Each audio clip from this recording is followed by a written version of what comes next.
Welcome, welcome to Watching with Styles. Man, let's fucking go. I am, I am on one tonight. I really am on one tonight because I guess one reason is I feel like my era led to this, and I deeply apologize to the current players because they don't deserve this. For many years, BBN has supported a subpar program, no doubt about it. And now that affects how we feel. Some feel, I shouldn't say all, because Jay Hayes doesn't feel that way. How some feel about the current state of the program because they have a lifelong wound from teams that were in the 90s per se, because I played on those teams. I can say that. It's almost like, and I've said this in the past, our fans have pushed and booed and said a lot of things of where they want the program to be. And the program is starting to reach those levels. But the fans have not reached those levels. And here's why I say that. Is we are at a point in the program where we as fans have to understand that we are that program now. Are we Bama? Are we LSU? Are we, you know what? I can even cancel out LSU. Here's why. Because LSU was not that good when I was in high school. I'm just being honest with you. LSU, I guess, was good before my time, and then they had a period of mediocrity, I guess. And then when Saban came, he improved the program. So I guess I'll put them on that still. So LSU, Georgia, Bama, all the other teams, man. If you look at their history, it's not like they are killing it. So we as fans have to understand that we are reaching that status. And with that status, you should be holding your chest out high and not being afraid that, if we lose, then these teams are going to come out, see, this is same old Kentucky. We're not same old Kentucky, regardless of what the results are next week or the week after that.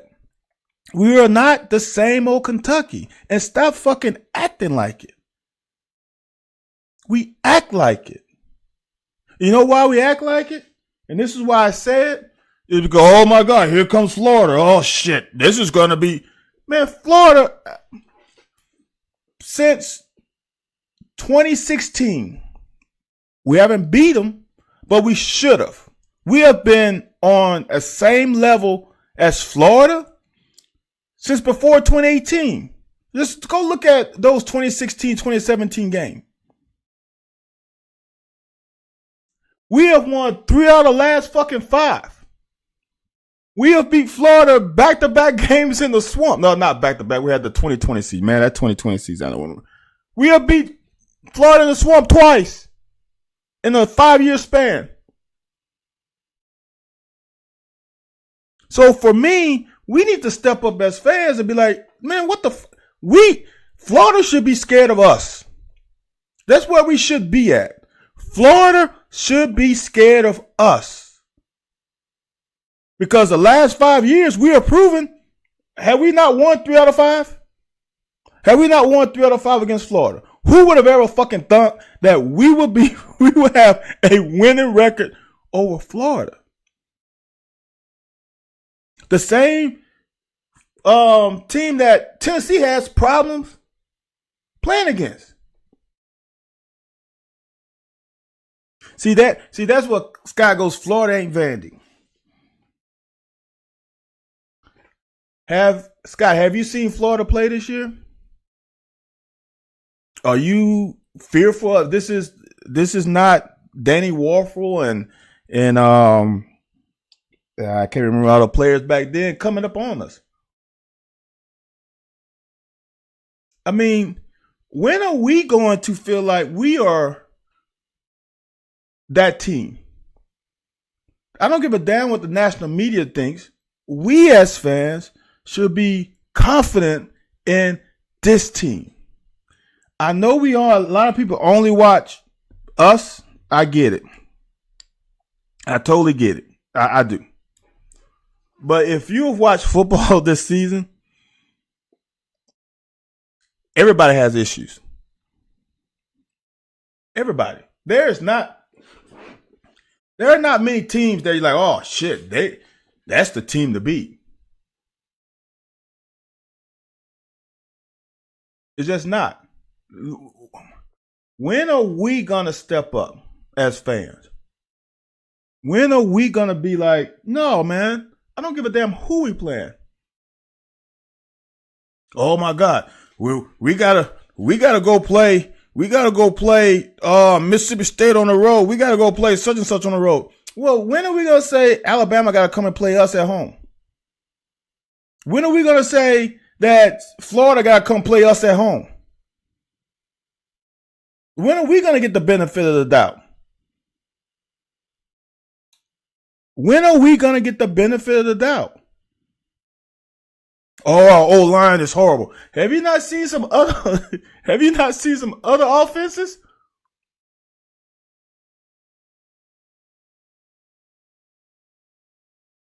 We are a really good team. And here's the thing that should give you comfort as a fan. We are a really good team that has not even played even close to a good game yet. A complete game yet. Not even close. We went on the road, and I don't know, oh, it's Vandy. Shit. I'm going to say this. I'm going to speak for me now. I only beat Vandy one time in my 4 years. And guess when I beat him? My fucking senior year. I lost to Vandy 3 times in a row. Vandy is still in the SEC. Vandy still gets good players. So that same Vandy fucking beat us last year at home. So, I mean, come on, y'all. We need to be better. And here's the great thing about, and this is where I'm gonna give BBN the biggest positive, is most of y'all are scared shitless prior to the game, but when the game comes, the ones who go into Commonwealth brings it. I will give BBN that once you enter that stadium, y'all usually bring it. Bring it. And the same way Florida, what was that, a couple years ago y'all brought it? We got to bring it again. All right? I did a bad job of reading these messages, so let me go back. What's up, Kentucky Kurt? Scott, Matt, appreciate you being in. Florida just 22 against Charlotte in the swamp. Edwin, exactly. And here's the thing. You cannot. Each week in college football is a different week. It really is. As an athlete, it is. Trust me. I lost 10 games in a row one season. I think we lost the first 2 the next. Did we lose? Yeah, we lost to Florida and Louisville the next year, the first. So I lost 12 games in a row. For me, I can only speak for myself. The prior week or the prior season did not affect my current week. So just because Florida scored 22 in the swamp against a Charlotte team, has no effect on this week. It really doesn't. Because Florida played a hell of a game against Tennessee the week before. So take that with a grain of salt. I appreciate that, Keaton. Welcome, brother. UK win over a top program in recent years. Yeah, I mean, we beat Florida, Tennessee, Penn State, Iowa, and LSU. And we fucking demolished LSU at home a few years ago. Absolutely just demolished them. And that Tennessee game, we had 2 pick sixes. That was a damn good game to beat them at Tennessee. But then everybody would say, well, that was Tennessee doing that down year. Come on, y'all. Steven said, I got the same wounds from the 70s, 80s, too. These coaches have given us a chance against any team. I never thought I'd see these times. Steven, I've said this on airwaves. I've said this on my show that I thought 8 wins was a ceiling for the rest of this, for what I could foresee in the future of this program. And 8 wins is a fucking floor now. So that's how much Coach Stoops has improved the culture in the program. Matt said everyone has issues except maybe Washington. I think we all have issues. Scott said we could lose every game left on our schedule. Well, yeah, that's how it goes. But here's the thing, Scott. Why does it have to be that way? Do you think Florida is really a better team than us? Like, honestly. Who has the better quarterback? They have probably the better running back, but we ain't far away. Etienne is a dog, and maybe I'm biased because he's from Louisiana. But we are better at the wide receiver position. We're better at the tight end position. We're better at the D-line position. We're better at the secondary. Like, or if you want to say it's toss-ups. I'm not sure is there any position that you can say Florida is clearly better than us than probably the running back. And clearly they are a little bit better than us is probably the running back. Etienne is a dude. But that's it. And honestly, look, like the damn Missouri and Tennessee being ranked, they are fucking lucky. Missouri is not a top 25 team. If we're not a top 25 team, Missouri is not. Missouri just fucking played Kansas State at home, and Kansas State happened to be ranked. That's the only reason Missouri is ranked. That's the only reason. Tennessee shouldn't be ranked. Like some of these teams who are ranked shouldn't be ranked. It's a brand deal. He said, and we could just win every game on the schedule. That's exactly. Why can't we say, I can understand fans say, okay, maybe that Georgia and Alabama game, oh man, those maybe. But every team, every other team on the schedule, come on.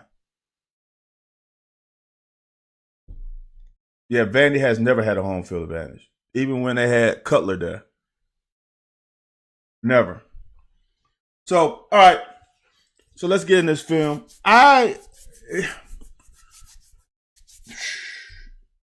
It's bad to me a little bit, and I understand why it's bad.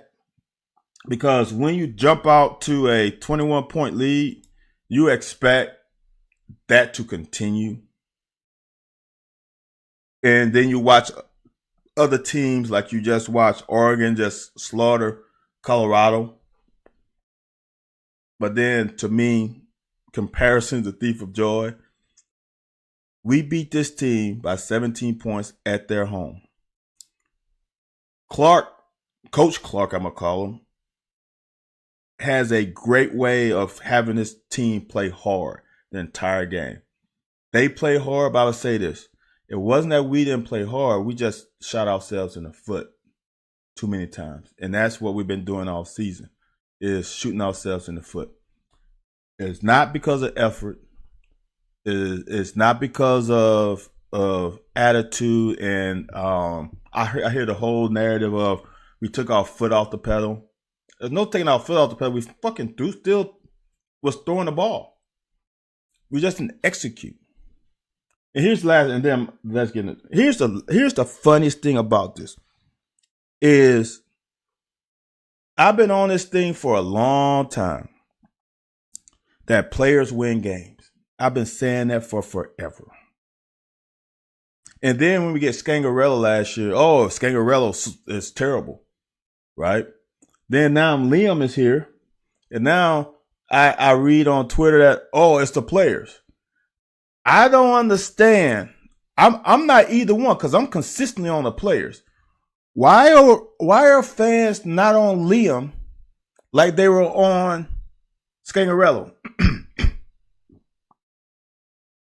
I don't think it's either way. I know what I think, but it's just interesting how in 2021 we kind of had the same thing. Like Liam has a hold on y'all. And I don't have a problem with that because I don't think it's his fault. But it's just interesting how one guy comes and the onus is on him. Then the guy who comes back, now the onus is on the players again, which is always should have been. Because once Friday is over, coaches can't do anything else. It doesn't matter what play they call, doesn't matter what scheme, what defensive call. If the players execute, the play will be theoretically successful. Enough to, as defense, make the offense snap another time, or offense, try to keep yourself ahead of the chain. It's really that simple. Big Cheese said, help me understand why Leary can throw dives that miss receivers by. For a quarterback, it's usually footwork or timing, or sometimes there's just somebody in their face. I mean, it's a lot. What's up, JD? It's a lot to it. It's not a simple answer. Obviously, the guy can throw the ball. There's been some issues with him and with sometimes the other guy on the other end of the pass. That's why football is the greatest team sport ever created, because it takes everybody. And basketball, I can dribble, get into my spot and throw up a shot that I like, and it can go in without any help from anybody else. Basketball a little bit more. Leary's running a different offense that he's accustomed. I would say this. There's some parts to that, but most of it, he's running an offense with totally different players.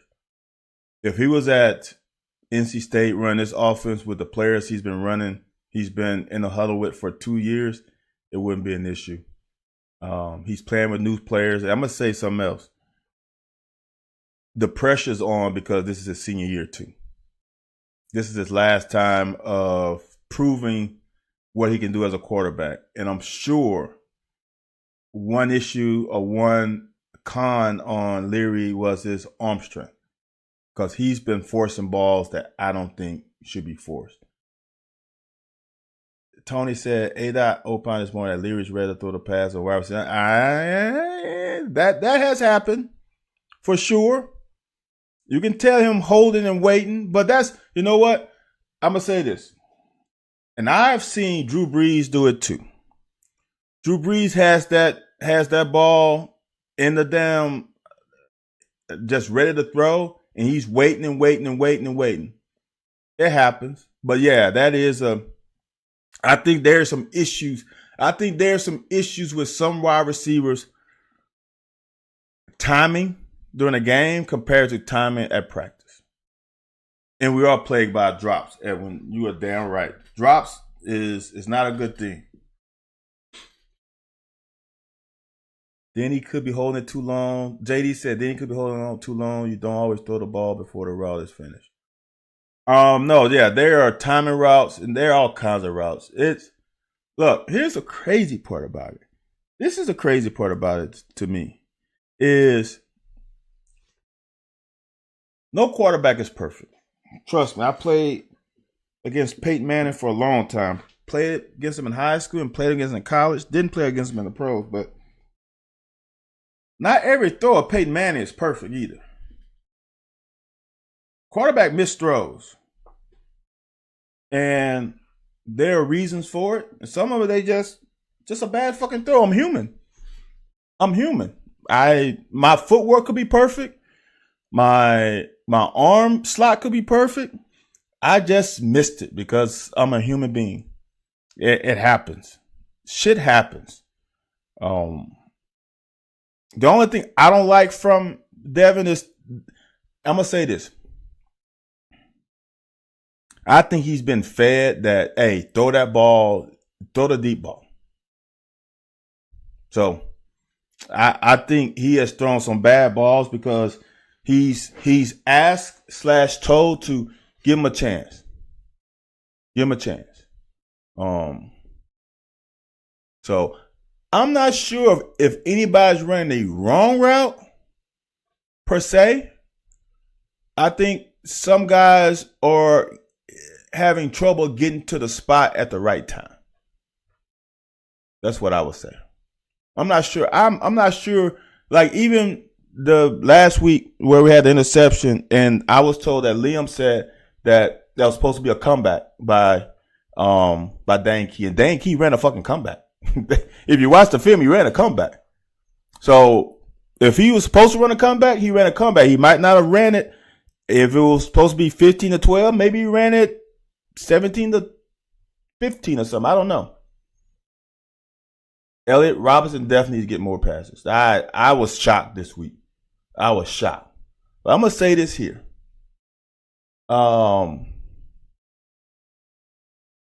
Anthony White. You can watch myself and Anthony White Wednesdays, 9 p.m. Eastern Standard Time. I would say this. The portal, as Anthony would say, is going to cause, I can't remember the exact causes, is going to cause a major problem in college football. And I think that Tavion Robinson doesn't have, this is Tavion Robinson last year. And Barry Brown is a guy whom has at least another year left. And to keep him around, maybe you feel like you have to force some balls to him. I don't have any inside information, but I am pretty good at reading between lines. Because Barry Brown gets touches. Barry Brown gets manufactured touches every game. Barry Brown's going to run a jet sweep. He's going to run a screen pass. He's going to get a deep ball every game. And that's just the nature of football. They're trying to. Now, he's also our most explosive player too. So you want to get the ball in his hands when you can. But I also don't think as a quarterback that I'm going to force a ball to him. Barry had a decent game Saturday. And I wouldn't say it's a good game. He had a decent game. He had some drops. He didn't help Devin Leary on a deep ball. And that's the one as a quarterback, if I'm going to give you a 50-50 ball, you better fucking make it a 50-50 ball. Don't make it an 80-20 ball. If I'm going to throw you a ball up when I know I shouldn't, you got to fight for me just the way I gave you a chance. And Barry Brown doesn't fight, in my opinion. How many times have you seen an elite wide receiver on a deep ball stop and then try to high point it in front of the DB? High point it, stop. The DB is leaning on you. You can stop and try to high point it before the ball comes down. That's a wide receiver helping a quarterback. The same way our quarterback throws the ball behind you so you don't have to get lit up by a linebacker or a safety if he led you across the middle. He's helping you. The same way you need to help him. I don't think Barry Brown needs to be thrown jump balls. The jump balls is more towards a Dane Key end of the spectrum than a Barry Brown.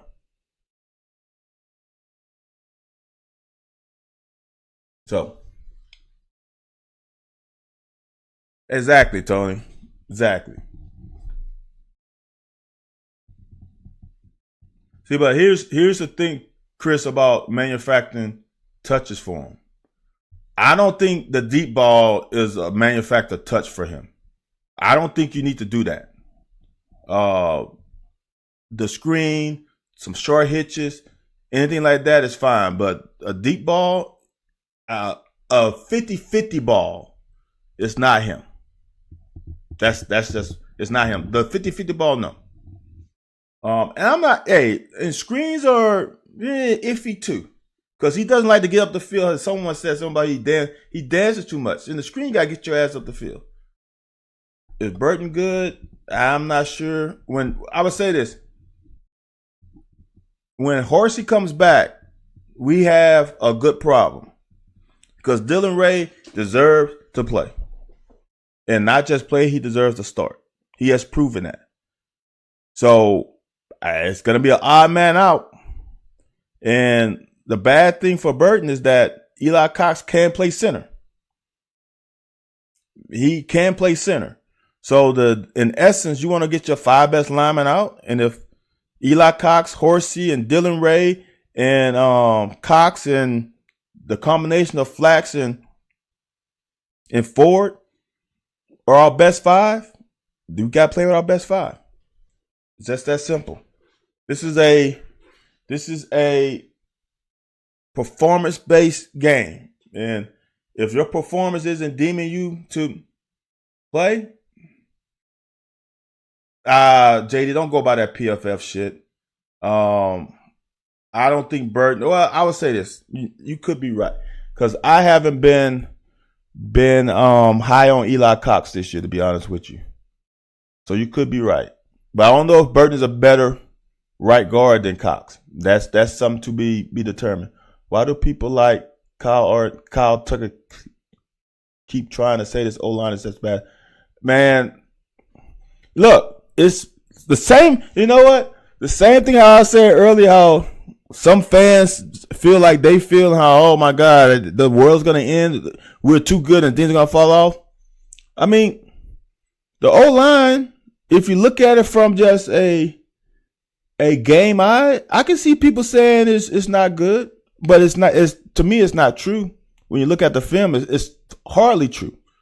They have been a good. They are not elite. They're not dominant, but they are a good O-line. And I said before the season, if we're average, we're going to win 9 to 10 games. If we're average, we're going to win 9 to 10 games. And they are average. So I feel like we're going to win 9 to 10 games. No. Elliot, Burton isn't the only one having. No, that's not the issue.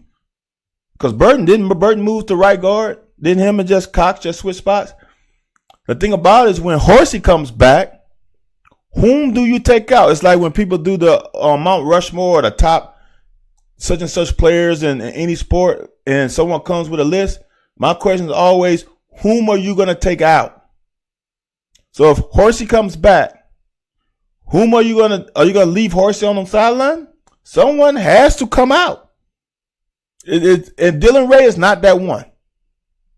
So it's got to be either Burton or Cox, Eli Cox. It has to be. That's just the way it is. O-line's way better. They're way better. I mean, look, guys, everybody missed blocks. But I'm going to say this. It's not so much as missed blocks sometimes. Sometimes the defensive guy wins. And sometimes the fucking auxiliary group, the tight ends and the wide receivers don't make fucking blocks. There's a play where if Barry Brown makes his block, we get at least 5 yards. Simple as that. So it's more than just O-line. I got you, JD.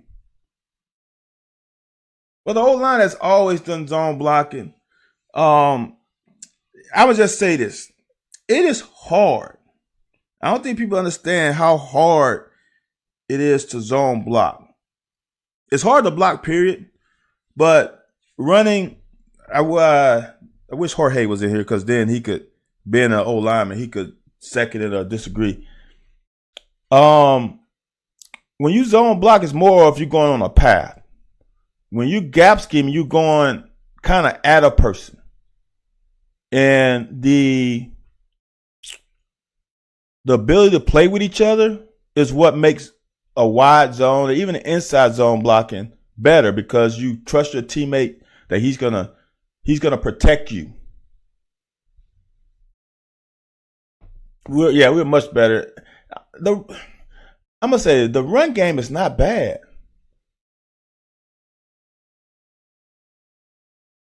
Well, Scott, you know how I feel about that. Yes, Levis did not help it. I did not help it. So, all right, let's get into this game. First play. It bothered me. This first play bothered me a lot, because it's a lineman assignment. It's simple.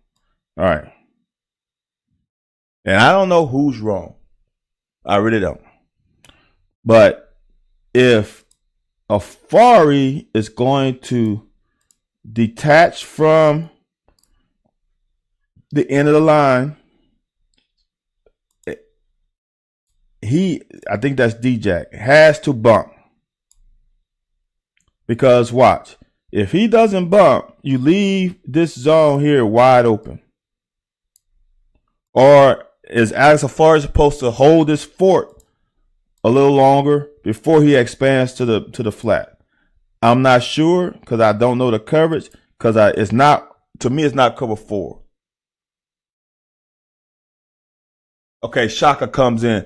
Coach O-line enough to know zone blocking is tough. You don't know who you get on each play per se, plus you have to fill the double team. Exact. That's what. See, that's why I honestly don't think, especially the wide zone. Shaka, tell me if I'm wrong. The inside zone is much easier than the wide zone. And if you're gonna run, but here's the thing, y'all. This is what you have to understand about the wide zone as a defensive player. The wide zone fucking sucks for a defensive player. It is impossible for a team who runs it right, to get a key on run or pass. It is absolutely almost impossible because that line is like a wave. They just wave to the left or wave to the right. It's nobody really getting down the field. So as a corner and even more as a safety, when I play safety, I read the uncovered lineman. Due to the quarterback. And it's usually, it depends on your technique. If you're on a 3-4 like we run, it's going to be the guard. So the uncovered lineman, offensive lineman can't lie. When that offensive lineman has a run block, he's either double teaming or he's getting up to the linebacker or chipping, getting up to the linebacker. So for safety or corner, I can identify right now that it's run or pass. Right now, I can think run or pass. The wide zone, even as a defensive lineman that I've talked to, you don't know it's run or pass either. So it's almost, the offense gets a big advantage because it's not dictated if it's run or pass. Also, as a defensive player, you can tell by offensive linemen their knuckles if they're as white knuckling or not. In a wide zone, there's no need to be a road grader. So you can't tell even pre-snap from that aspect if it's a run or pass.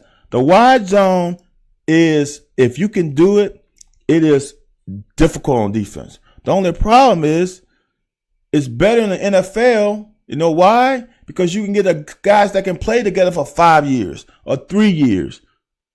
And then they become a cohesive group. When you got guys shuffling in and out or guys changing positions, it's hard, man. That's why I personally like if we pin and pull more. Now, you can't pin and pull all the time because then defense is going to start dicking with you and shifting, and the uncovered lineman won't be the uncovered lineman because when you pin and pull, it's a whole lot to it. But normally, for simplicity's sake, the uncovered lineman usually pulls. And the lineman next to him usually blocks the guy that's closest to them, so then they can pull. I like the pin and pull for us. I like inside zone, just some more gap scheme. But the thing about it though, with the way we run play action, it is hard not to be able to run wide zone. Because I'm telling you, if you run it, it's a bitch. It's absolutely a problem.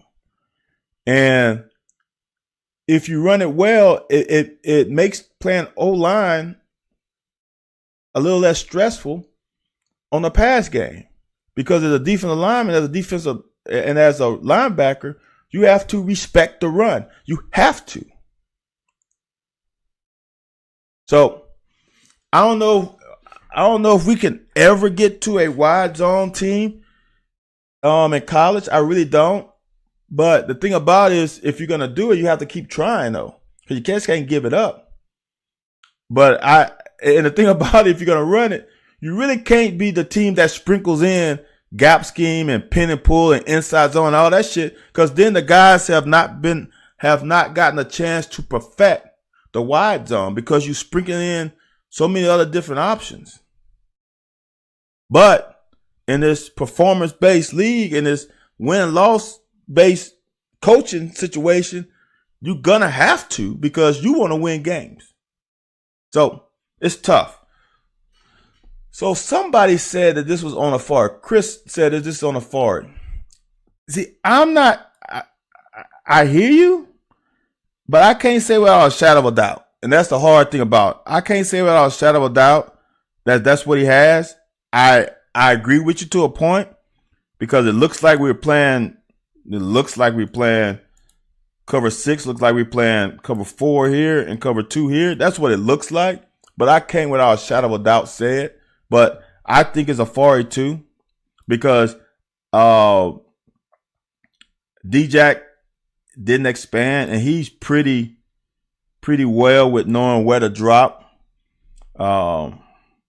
I guess what I could say, maybe Afari thought he was on this side of the field playing cover 4. Because if you're playing cover 4, that linebacker he busts the flats. So, maybe. See, that's the hard thing. That's why, and I don't say it enough, that's why I say I don't know 100% what the scheme is because there's a lot of shit that you can run. And I'm not sure, but I think the back is going to take D-Jack to a zone. And it looks like this corner is playing like cover 2. So this is what you should never have. So you got 2 guys stacked on top of each other. And I'm going to say this, in this situation, the corner is going to be right. and Afari should probably be in this hook. Because it looks like cover 2, and if it's cover 2, then Afari should be in the hook. So, but this is basic alignment assignment. This is a bad way to start the game out, in my opinion. We just gave them a first down.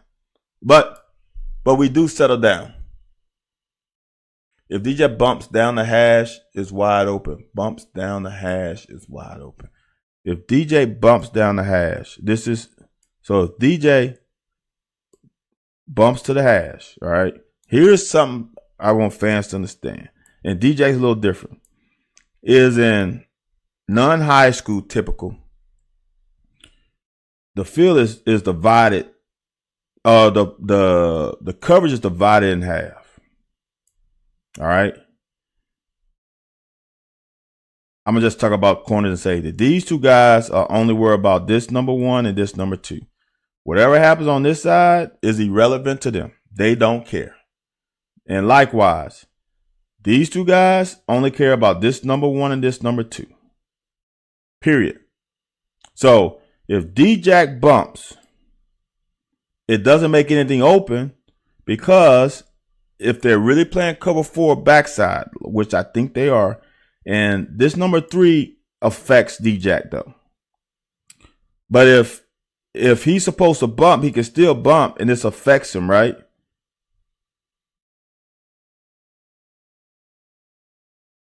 No, see, that's the thing, Christopher. It's not. So let's just say, so now we're going to talk coverage, right? Let's say they're playing cover 4 here, right? They're reading number 2. They're reading this guy. This is number 2. This is number 1. All right. If number 2 goes vertical, he has him. Which then means this corner is locked in. Okay? This guy, if they run a cover 4, is going to buzz a flat. All right. If number 2 doesn't go vertical, let's say he goes, let's clear it out. Let's say he goes out, then the safety drives that. So he's going to the 3rd receiver side. So if he goes here, then he should go there with him, honestly. So let's see what number 1 and number 2 run up top. See now, so this guy shouldn't be open. Number 2 goes to the flat. The safety should sit. This guy is over the top. He's not worried about the flat because this guy has flat. So this guy's gonna be over the top in case they run a slant. A hook and go. Or if this guy runs a post, he's gonna be under it. He's gonna be over top of it. All right. And I know they're playing cover 4 up top because Trevin Wallace goes to the flat. That's just a indicator of it. Now he's watching quarterback. He's driving this though. Quarterback is not, his shoulders pointed this way. Shoulders don't lie. So he's going to help on that. But that's his drive. So I'm going to say this. It's hard for me to say if this is quarters over the top because this safety is too soft. So I think this is cover 2 over here, and Afari should have hook. I really do. Because if it's quarters and cover 2, then he has to be responsible for 3 because there's nobody else. Okay, safety has eyes not on 1. Yeah, he doesn't have. He's got to look through the quarterback, but he does feel him. He does feel him. Good question, though, Chris. So he is sitting. With him not backpedaling, I'm pretty sure it's quarters. I'm highly confident that he's at 9 yards and he doesn't take a backpedal, he sits, that he's in quarters. If he was looking this way, he would drive that. I wholeheartedly feel that way. So, let's see. I'll say this. Does he look at him off the snap? Because here's the thing: if he doesn't go vertical, you are kind of free. Let's see if he's looking at the receiver. Yeah, I think he sees that. And he's not driving because he's supposed to drive because he's supposed to protect in case of a double move. But whatever. First play. Now we come ready to play. Now, from this play on, from that play on, we played damn good defense, alignment assignment. We had a couple busts, but nothing crazy. This is a great play by Weaver. Outstanding. Outstanding. He folds in, and here's the reason why, as a defense, this guy can fold in because I think he has force. So then all he wants to do is bounce this running back out to the force. But he folds back in. Good penetration by Dion, and great tackle by Weaver. That's the way to come over wreck shop. This is so good, man. And like the whole board is spot on. Now, you know it's man because he motions and we follow. We know it's man. And I think we got 2 safeties over, so it's man under concept. 2 safeties over the top. All right. Is anybody open? Is anybody open? He's 4 yards from him. That is a 20-yard throw. Plus, you should be able to break a third of the pass. He is more than close enough to break that ball up. All right. This is eliminated. This is eliminated. Watch the break on the ball by Trevin Wallace. Look at that. If he would have caught it, he was dead right there. That's great defense. Great defense. JD, people are finally realizing what I said. Chaka said, I thought it was 4 and it was 6. That's what I think, Chaka. That's exactly what I think. I think Afari thought it was cover 4 across the board. Maybe the safety didn't. Maybe the safety's checked. I'm not sure. Maybe it was a formation where they checked out of it because he definitely played it like it was 4 across the board, and that safety was backpedaling, which is definitely not cover 4.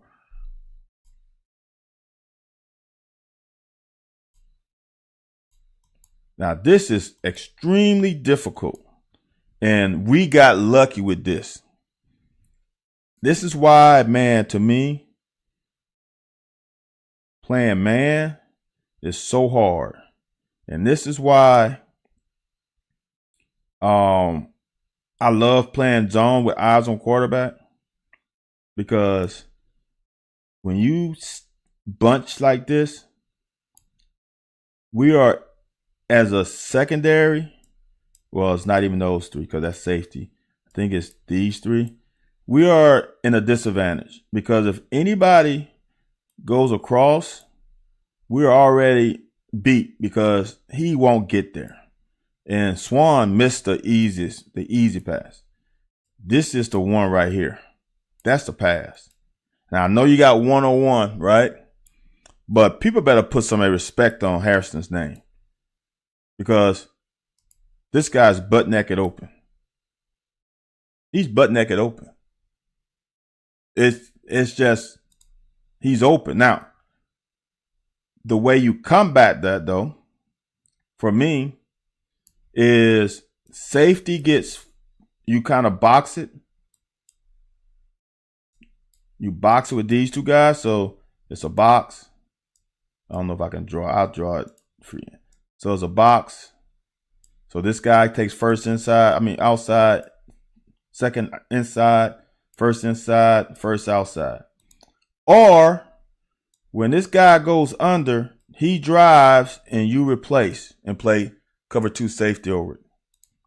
Because this corner is in a he's just hurt because his guy goes across. He will never get there. Ever. See that? He will never get there. This was the pass, but he went to his guy, but Harrison is the dude. All right. And like somebody said, Christmas said, JJ got, yeah. But honestly, this is not a pressure shot. This is just a bad throw because he's got time. Now, the pressure is definitely there, but that's clean. He has vision there. It's not like JJ's coming this way. JJ's coming on his inside. You make him rush it, maybe. That's a bad throw. But that's good-ass coverage, too. That's damn good coverage. That ball has to be perfect for that ball to be completed. Now, the only thing, the Chris that I'm scared of is, are they going to come back next year? I hope so. I think they have to. But shit. Harrison is balling right now. First play offensively, right? So everybody complaining or have said negative things about the O-line. Sometimes the back doesn't go where he's supposed to go either. And I don't know. I honestly think that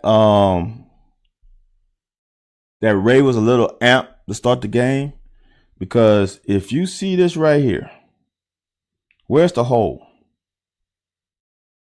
Where's the hole? From right here, where's the hole? The hole is obvious. And the thing about it is that was the great thing about C-Rod and Benny. C-Rod and Benny were cool with getting 5-6 yards. They were just cool with getting 4 yards. Ray Davis got to be cool with getting 3 to 4 yards too, because this is a combo here, and Burton is going to get to here if he has to. Regardless, that's the way to go. I'm trying to figure out why he went this way or even made the step. The hole is right in front of him. That is a great seal by Flax. And it's like, come on, right there.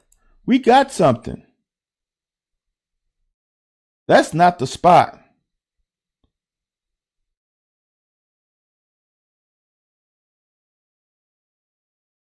Right? Now, I'm not going to lie that we should have been able to seal this better, but still,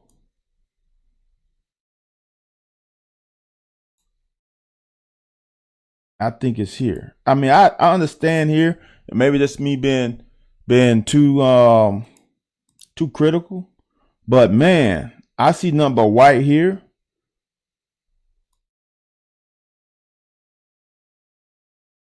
Off this double team, I think I'm coming here.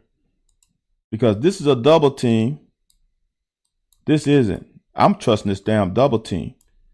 That's just me. Yeah, Shocky does. But here's the deal. I'm not sure where the hole is. I don't know. But it seems like you press the hole. I don't know if that's the hole. You press the hole and then you make your decision. He didn't. If this is the hole, he didn't press it. Now maybe the freaking A gap is the hole. I don't know.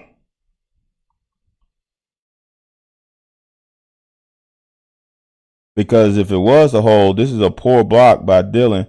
He needs to seal that. So that's what I'm saying. Shaka, you go to the double. You go to the double. That to me is obvious. You go to the double, especially now. Maybe if that was a 2-eye and doesn't look like he's a 2-eye. If this guy was head up and then you double, then the double's gonna open up that gap. But I don't think that's a 2-eye. I think that's a 1.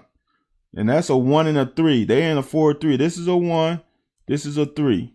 So if you double here, you got a better chance of getting here with a damn 5 technique out here, which makes it easier to get there. That's to me. I can't say for sure, but that's what I would. If I'm the running back, I see this damn 1 tech, I feel so much better with this double team because if Burton can chip now well enough, Cox can easy then get that seal off, and then Burton can go to the next level. But that's just me. I'm not an old lineman by trade, but I did play quarterback. I had to know enough about it. So that's the first play.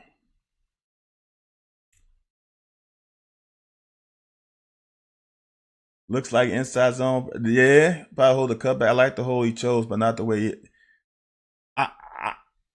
I don't like the hole he chose, Chris, to be honest with you. Now, if he chose that B gap and then it closed up because that 1 tech got over the face of the guard, then I can see the cutback. But that center guard combo has leverage to get to the damn linebacker if he's a 1 technique. It's just natural. That 1 technique is gonna have a problem unless he's a dog.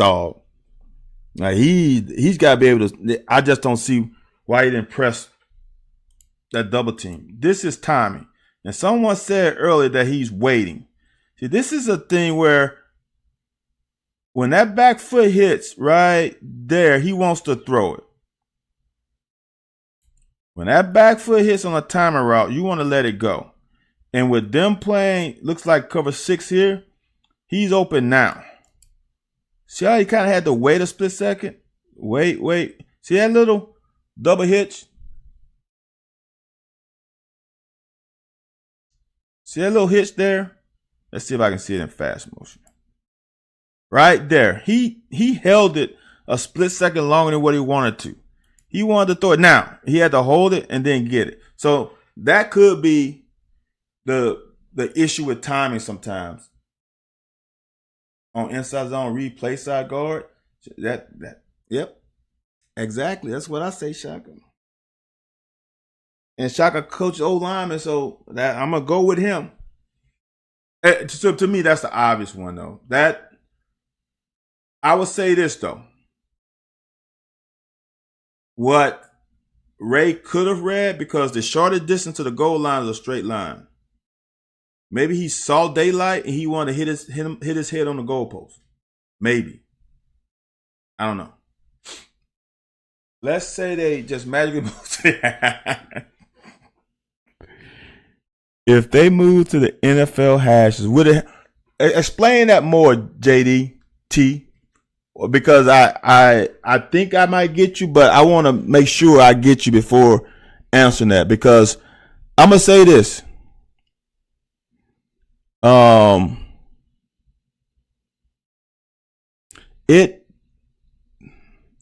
We need to throw into the boundary more. It's the shortest throw. Normally defenses put their weakest coverage linebacker into the boundary. So curls are to be had, even though it's a condensed side of the field. It's to be had. We need to throw into the boundary more. Yeah, Evan, that second play, this is a bullshit call. I understand by the letter of the rule it is a targeting, but damn, man, how the fuck are we supposed to hit people as DBs? That's hard, man. I don't think people get how hard it is. If he pressed the B gap then hit backside A gap, he could have had something. Yeah, that's possible. JD, I said that the first time, and it was kind of crazy when I said it the next week. Liam goes to Tennessee and they play the Titans. Like, man, I forgot about how much different the hashes are. It's definitely a problem. Shaka, you're right. If he pushes the B gap, he wouldn't get to the A gap because he'd be through the B gap. Because I guarantee you, once Burton sees that linebacker come, he's gonna come off the double team. He's gonna go and he's gonna get to the second level, and I guarantee you we get 5 yards. See, but Chris, here's the deal. That lineman, I'm gonna say this. The way our guys were taught is you double team, you chip with eyes on the linebacker. You help that center to be able to cross the face of that one tech before you get to the linebacker. When that linebacker moves to that hole is when you disengage. So you cannot, in my opinion, you cannot say that they were still on the double and didn't get off, because the linebacker never went outside of Burton. He went inside, and that's why we didn't get him. No, JD, no problem, man. I appreciate you watching. It's just something I've said last year. You're right. You're perfect observation. I think he has a problem with it. Okay, Chris, that's fair.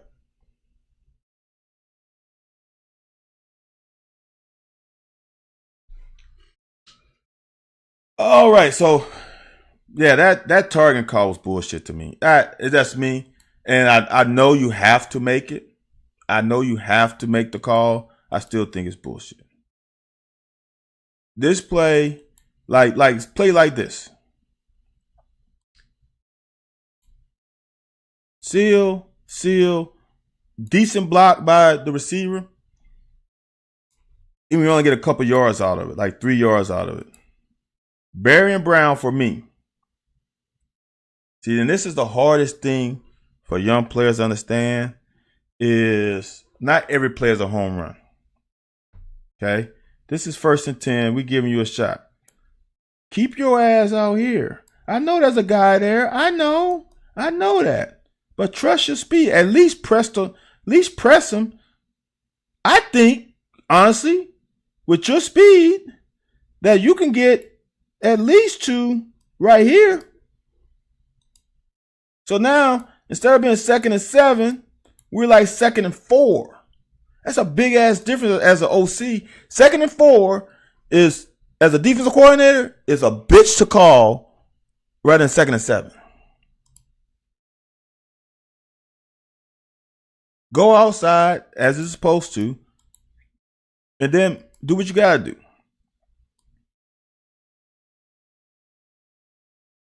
Vandy did a lot. Vandy fucking this front was better than what people think. And that's why, like someone said, Florida next week, Vandy's front four might be better than Florida's. There's a lot of fucking trash there. This play has a chance if there wasn't so much trash. Because if we can stay across his face, which is weird because we are across his face, but then we lose him and he falls into the play. Watch if he doesn't fall into the play, right? That's a bad block. Watch, just eliminate him.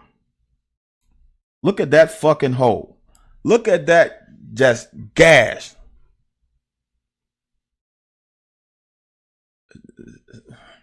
Shaka, I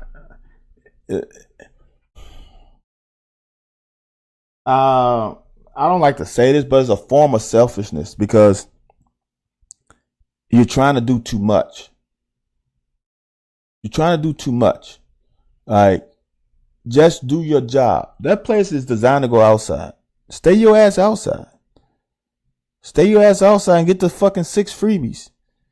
Instead of trying to make a highlight film and get potentially, oh, let me cut back and let me shake somebody's ankles off or something. No.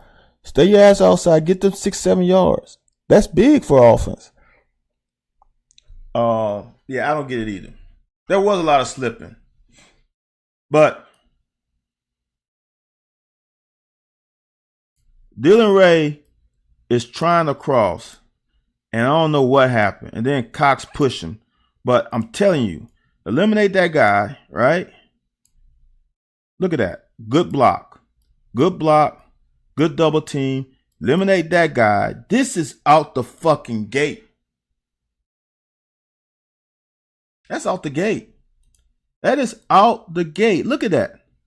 Everything is done perfect except that one guy right here. And look at the hole. If he ain't fucking there, if he's here like he's supposed to be, dude, that is out the gate. And the bad part about it, look, seemed like he crossed his face. Right? Is it just me? Or he didn't quite get it?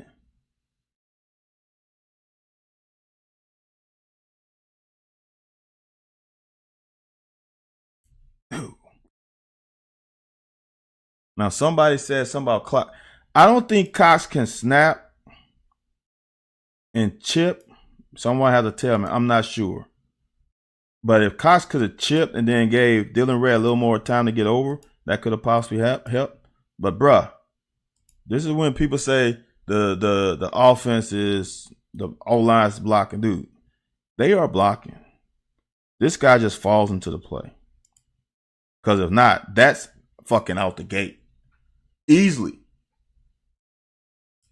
The way Cox is blocked made me wonder if it's not supposed to hit backside behind Cox and inside of Dingle.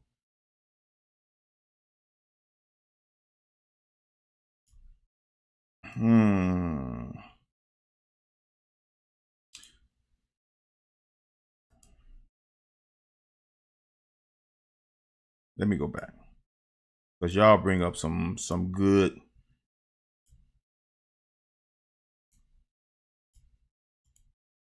See, I don't think so, because I think he's just sealing this guy to make sure he doesn't crash the party here. Now,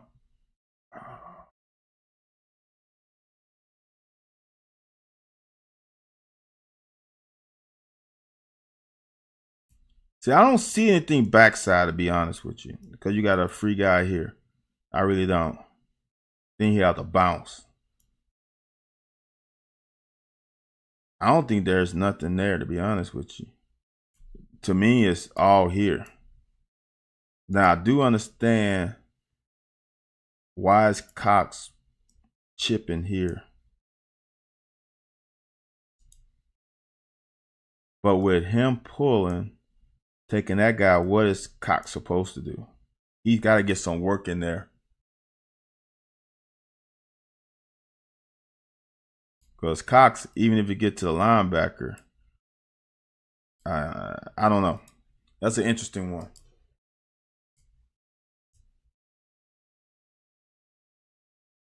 That's what I see, Shaka. I see everybody going right, and I see it's supposed to be here. That's what I see.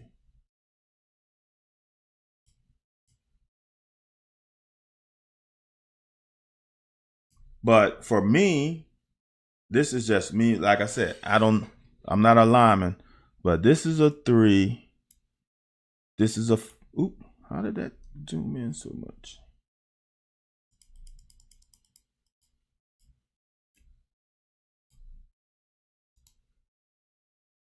So 1, 3, 5. So I don't know why he didn't chip that way.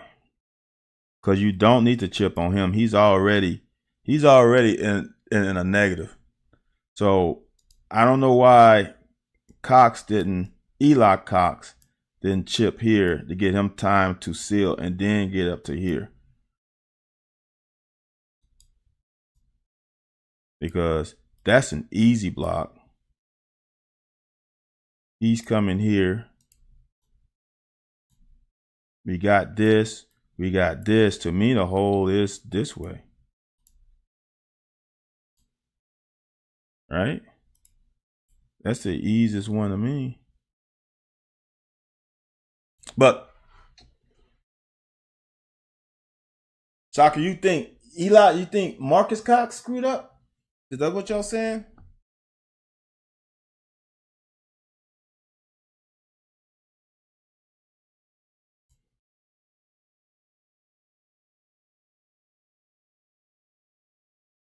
Boy, we are an hour in and we haven't even got through the first damn series.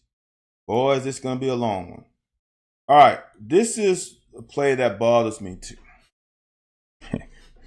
And this is me just being picky. This is when, like I said earlier, I think they're trying to force balls to Barry Brown. All right, this is why. I see man. Oop, wrong. I see man. I see man. All right. Like I said earlier on the pass, we are bunching for a reason. This is to get, in my opinion, is to get this guy open because this guy is beat by a lineman. If you go straight across, he cannot beat you to here. It's just impossible because you're going to get rubbed a little bit here and it's going to be impossible. Watch who's open to me. Right? He is open right now. Right here. You lead him across, right? If you throw it to him, I ain't got a problem with throwing this ball. I don't. That's a long fucking throw though. That is a long ass. That is from here to where he completed that is like 30 plus yards. So now you got 10, 15, 16, 17, 18, 19. So you got, I'm going to my nerd mode again.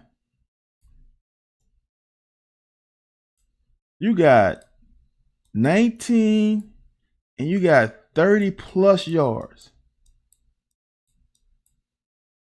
This is 35 plus yard throw.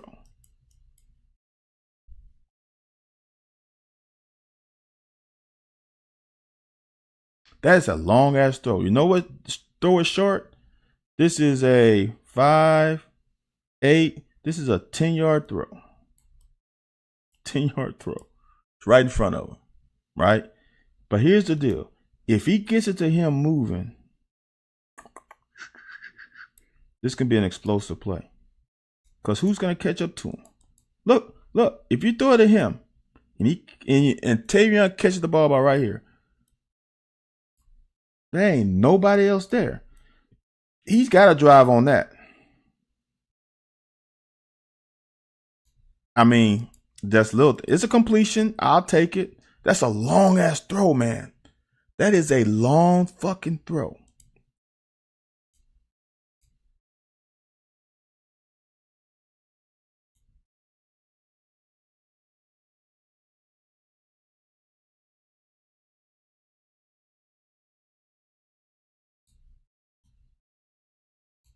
That's just a good play by him. He got double and he still. Sometimes, man, you gotta tip your hat to the defense. This Vandy's front, man, I'm telling you, is pretty damn fucking good. What's up, Zach? Zach, what the hell is that picture on your YouTube? That a cookie? See me, Leary already had his mind. No doubt about it. See, but here's the deal, JD. Here's the problem. He had his mind made up. He saw it's kind of like what Vandy showed on the first drive, where they had their guy come across the middle wide open, and the quarterback went to his 1-on-1. I get it. That's a long ass throw, though. I mean, that's excessively long. When you stack them, here's the deal. So, in my opinion, if they were playing zone, right? Then Barry and Brown throw is maybe the one. Because you're going to have linebackers. Linebackers going to pass Tavian Robinson off to the next linebacker. But, I got it, Zach. But, in that situation, when you stack them like that and they play man, that's the easy throw. You know that's open. But also, if you miss that, the timing route to the outside is just gone. So, that's just my opinion. As a quarterback, I'll take the easy throw every time. Now, this is Jatan. Look, this is, to me, trust. I'll show you it in the end zone because then it'll make more sense. That's a great-ass block by Tavian Robinson. There is no explosive plays without the damn wide receivers blocking downfield. This is huge because this guy would make the tackle. Boom. He takes it on. Now he's out. He's out the gate. So now, this is great blocking by the O-line, but watch as a running back. If you see this right here, where's the hole? Like, where's the hole? You see color here. If you're looking backside, you see color here. Where's the hole? He's trusting that he's going to get that block. But then he's trusting that we're going to get these kick out blocks too. Watch where he runs. Watch how big the hole is when he goes through. See that? That's not that. If he doesn't pick up those feet, he gets tripped right there. That's how close that hole was. That's the timing. Boom, boom, boom, boom. And then we got this block here. That's pressing the hole. That is perfection. You can't get better than that on a blocking scheme. It looked to me like it's old pin and pull to me. But you cannot. Everything is in concert. Boom, Flax with a great double team. Then he allows, I think that's Dingle to finish. Then he gets to the next level. I think it's to that linebacker. Watch the chip. Gets across. Push him where he needs to go. Dude, that's shit. Whew. That, you cannot get better than that. That's the ultimate trust from a running back. And he gets to pay dirt because of it. That is unbelievable. Unbelievable. But people complain about the O-line. I'm just telling you, the O-line is much better than people are giving them respect for. Are they the greatest? No. But like I said, if this O-line is average with this quarterback and with the outside receivers, we're going to be cool. Chris, since you coach O-line, you know that's fucking easier too, though. And as a running back, It depends on what running back you are. Shaka, I don't know what 19. Don't worry about what 19 is doing, Shaka. Don't worry. That ain't our guy. As a running back, for me as a running back, I would rather the wide zone. For me. Because then I'm not when I didn't play running back much, but when our running back was hurt, I had to. Running back is a bitch of a position, and I don't think people understand how hard it is. I hate gap scheme because then as a running back, if I don't go in the A gap or B gap like Coach says, then I'm an asshole. So I don't have freedom. Well, why you want to bounce it out, Van, every time? Well, Coach, shit, I want to use my speed. And I'm not a running back. I'm a quarterback. So I don't want to be. I don't want that smoke. I don't want that middle linebacker coming at me. So, for me, I don't even want to run inside zone. For me, I rather run wide zone where shit. If I want to bounce, if I want to cut all the way back to the fucking backside D gap, I have that ability because it's really my vision that dictates where I'm going. For me. If I want to press the inside the guard and the tackle, so that's I'll press it. But then for me, I'm looking for cutback all day, every day. That's just me though. Zone's not that hard to me. I don't know, Chris. Seemed like I know people who tried to run it in the pros and they had trouble. That recruited backs run pin and pull better. Ray runs zone solid when he's not freelance. I think Ray has the ability to run all of it because usually he's patient enough to run wide zone. I will say this, C-Rod and Benny couldn't, but I think Tom runs it well. I think, like Shaka said, Jefferson runs it well. I think all the guys runs it well on this team. I think the Ramon Jefferson thing is I had to check myself on this because I was asking.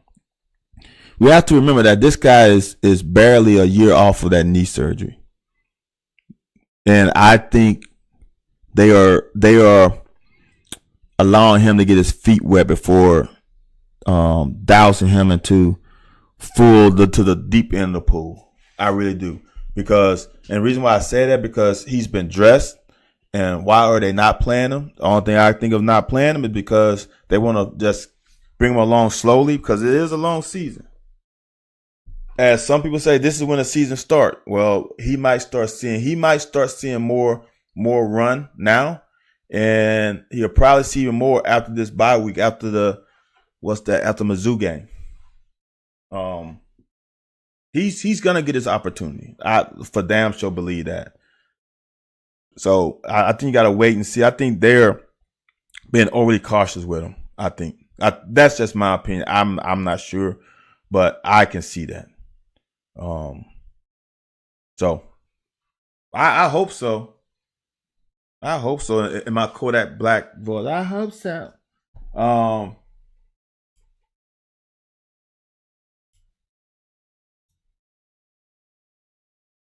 This bothers me a little bit because I don't even think this is RPO. This is one as a DB that my man Geiger's got to be more patient. Let these big boys handle the run initially. Where's your gap? There's no gap for you right now. And why that's bad? Because we're running 3 high and he's supposed to be in this curl. This is not the cornerback's fault. It's not the cornerback's fault. That's a good tackle, but that's Geiger's fault. And look, he even acknowledged it right here. Watch. He know he came down too fast. Watch at the end of the play. That's him. That's him. Chris, look, man. I don't like to be overly optimistic. I like to be just optimistic. We beat Florida at Florida last year without C-Rod. We got a better O-line this year, a good quarterback, and we are just better than them. JD, I said this earlier. I think we're better than in each position group. I honestly think we're better than Florida in each one except running back. I really do believe that. And at worst, we are a push. At worst, we're even. And they have the running back position. We have the quarterback position. We have the secondary position. We are, if you want to say we even linebackers, I can give you that. But I think we're better. I think our D-line is better. We have more depth. Their O-line, okay, you might give their O-line. Might. I'm not totally on that one. I might give it a push. I think we'll see a lot of cover one versus Florida. Yes, for sure. They are going to make it difficult on the super sophomores. Oh, Saka said we'll see. I think we'll see a lot of cover one. Yeah, you're right. Yes. I would put ultimate amount of pressure on Dane and Berrien with some press man. We are 2 score better than Florida. 2 scores. 2 scores can be 10 points, right? 2 scores can be 6 points. Right, Chris? I say we are 10 points better than them. Definitely 10 points better than them. Especially if I know Commonwealth gonna be rocking, so I ain't even got to say that. We're gonna be rocking. They're gonna have issues just like they did a couple years ago. I think we're good. Shaka, we are playing a lot more fucking press man and straight man this year than we have had in any year. And like I said, people trip on me when I say stuff like this. I said this a couple weeks ago. I said this before the season started, that people worry about the corners. And I said, don't worry about the corners. Same way I said a couple years ago when Eccles came, I said, don't worry about the corners. Y'all, we have recruited pretty damn well at corner. I've seen them. I've seen their high school films. We have recruited damn well at corner. Stop worrying about the corner position. Now, I must say a position that we need to worry about, and it's not because they're not talented. I will say this. They are getting a little too confident and maybe a little too confident. Their eye discipline is not the greatest, and that's the safeties. I'm going to say that. And the safeties are playing well. I think they can play a lot better. And that's not to say they're not. My expectations for them is very high. Because you got 3 fucking starters back there. And my expectations are on level 11 out of 10. Shaka, I'm a dude. We the same person. Because I don't like playing that much man. Eyes are not on the quarterback. Although Mertz he's decently athletic. But when shit breaks down, it can be a problem. I like eyes on quarterback. I like at least 7 guys, eyes on the quarterback, so we can break on the ball, and that prevents big plays. See, that's what I don't think people understand. The reason why we don't give up a lot of big plays is because we have eyes on quarterback. But then people say, well, then people just slow bleed us. Yeah, but do they score? That's the issue. The only team that has scored on us the last few years is Tennessee. Big time. That's it. Yeah, I like eyes on quarterback. I like zone coverage the majority. Or I like man under, at least a 1 rob or something. Single high safety with man under. But I'd rather have 2 safeties over the top. Man under if you want to play man. I like just mixing up coverages. Just don't give them the same fucking coverage. And the ability to disguise coverages. That's why I like cover 4 a lot. I can put everybody at 9 yards. And I can play fucking cover 4. I can play cover 6. I can play box. There's a lot of shit that I can do out of the look of cover 4. I can roll to cover 3. I can roll into cover 3 with a middle rob. There's so many things I can do with the look of quarters. The average fan can't separate giving no yards for his net. Chris, for sure. But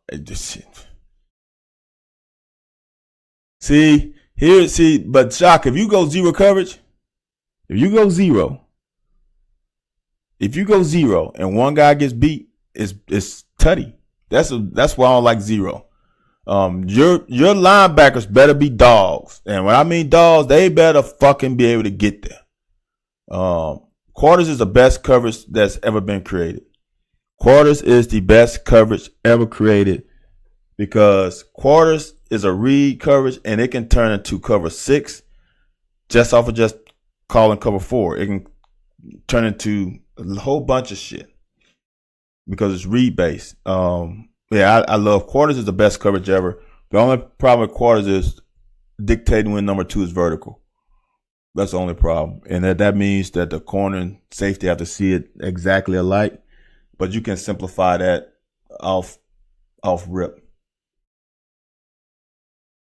Exactly. I don't give a damn. We give her 1,000 yards and we only give her 10 points. I don't care. And I'm gonna say this.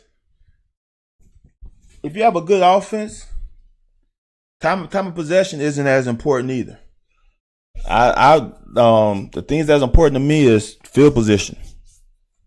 And then the one thing that people don't talk about is hitting yards. Those are the two things that most important to me. And then points is definitely number 1. I got you, Shaka. I just don't like zero coverage. That gives me heebie-jeebies already. In college, I don't like it. In high school, I run it because in high school, you ain't got 3 good receivers. You probably got 1. And I'm playing zero cover. I'm putting my best fucking guy on him. And that could be a fucking safety. I'm going to give it away from jump.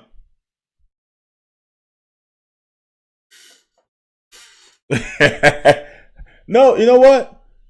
Quarters is not bad with Hill either, but shit, any coverage is bad with Ty because shit, he can just run by you. I'm in agreement with you, Chris. I'm in agreement with you. All those.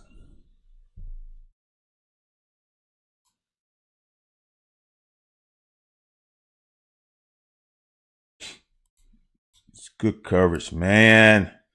It's good coverage.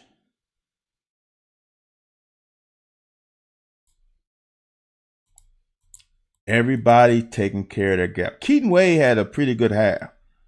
He's taking on this tackle. It's a pretty good half. Pretty good domination. There's nowhere to go. Everybody in their gap. Safety coming down. This is like some of the best football, just assignment wise, that we have had in a while. Now this one, I preach it. Pressures are better than sacks.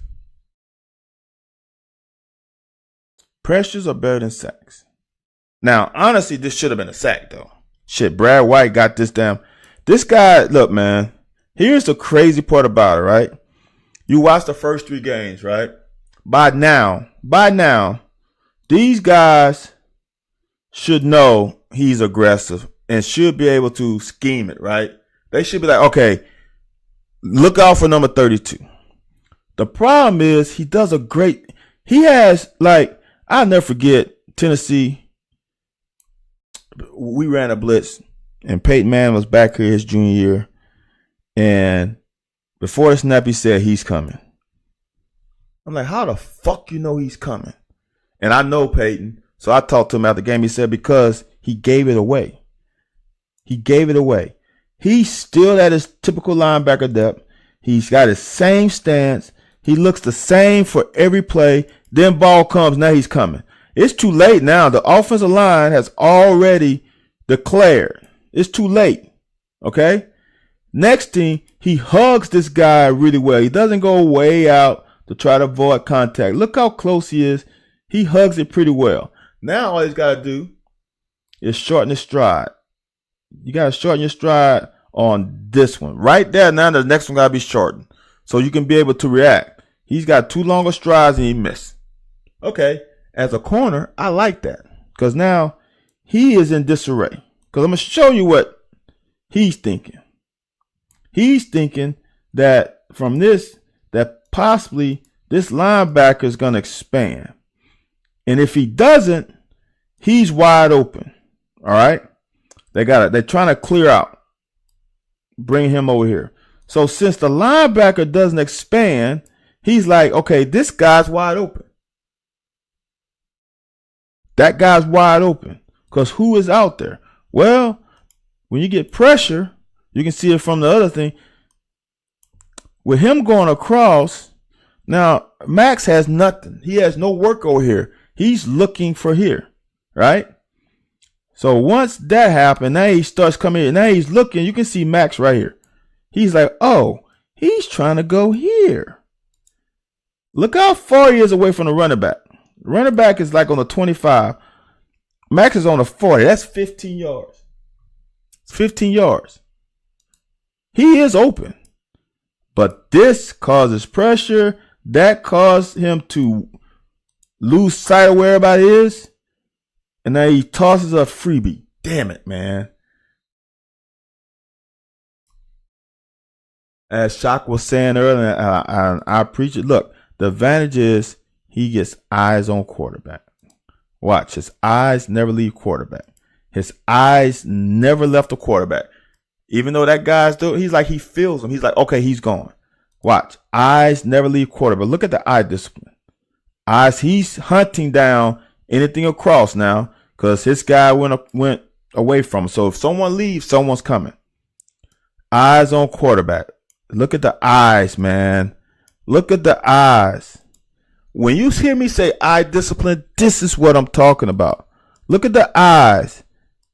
His eyes never left the quarterback.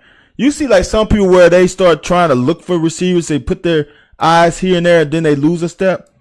The reason why he's able to make this pick is because the discipline of the eyes. Never. This shoulder's over there. He can only throw this way.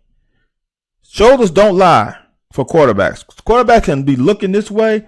If the shoulders the other way, you go with the shoulders, not the eyes. Oh, that's pretty, man. Damn, that's pretty. So now we put 7 on the board. Dude, this is see, now I gotta calm down because this kind of stuff that gets me excited. I want y'all to understand, if he doesn't make this tackle, I'm not sure if he don't hit his head on the goalpost. Because we're in man. We got safety over the top, and he's in man. If he doesn't make this tackle, it is 101. 101 between these two boys. Just watch. If he don't make that tackle, he can turn up the field. That is a great open field tackle. Get that man on the ground for no yards. Look how far he came from. He's playing safety. Look, he's 10 yards off the ball. Doing his job. Damn, that's good, man. That is outstanding. That's beyond. He made it look so easy, but that's a fucking hard ass tackle. Now we come back with this. I want you to remember this play. I think we had a play like this earlier, maybe. This is what it means to do your job and good things happen. He has curl flat. He has curl to flat. All right. He wants this one. He wants that one. If when this running back goes here, if he would vacate too quickly, then he's got that window, right? But he can't throw it to him because he can undercut that window. He doesn't have to get all the way to the numbers. See, because the window is here. See that? The window, he can penetrate that window by getting right there. So he's too scared to throw that. Plus, we got good coverage by Drew Phillips. Now, the ball is thrown. He is 10 yards, 13, 15 yards away from the running back. If I were to freeze this right now with a ball in the air, see the ball's in the air. The ball is caught now. He is 10 yards, 12 yards away, and he is about 6 yards from the first down. Well, about what's that? 6 yards from the line of scrimmage. He's about 7 yards from the line of scrimmage. That is perfection. Great tackle. Here's the other thing. It's just teaching point for high schools. You want to force him to the sideline. That's your other defender, right? So watch how he keeps his inside leverage and try to not let him cross his face. Watch. Watch his shot. Watch his stride shorten. Boom, boom, boom. He's still closing though. He doesn't stop. It's close, close. Protects his inside shoulder. Watch. And force him to the side. Dude, that is fucking perfection. That's fucking 2 plays in a row. He gets 1 fucking yard. Dude. He made it look easy. That's not fucking easy. This is a play that they could have got us. All right. It is 3rd and 9. Drew Phillips got to play the sticks. They are trying to influence you with this guy to make you come up. No. Get your ass to the sticks. Maybe a yard beyond and make him throw it to this guy, and then we rally and make a tackle. This could have been had. See how he goes forward? That's a no-no. It's a guy behind you. You can see it here. Then we got 2 guys basically in the same zone hugging each other. See, we got Wade who comes across, and watch the next frame. Him and I think this is Drew, are fucking too close to each other. Distribution of zones are horrible. Swan had a bad day. The pressure was just got to him. That's not Drew. That's Lovett. Lovett should be about right here, and that would have made that pass harder. Can't guess, fellas. We can anticipate. We can't guess, though.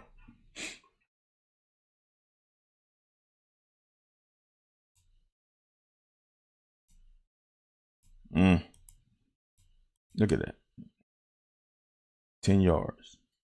That's good blocking. Hat on a hat. Great job by Cox getting to his linebacker. Great job on the outside. Hat on a hat. Right? What else do you want? Hat on a hat. Good job.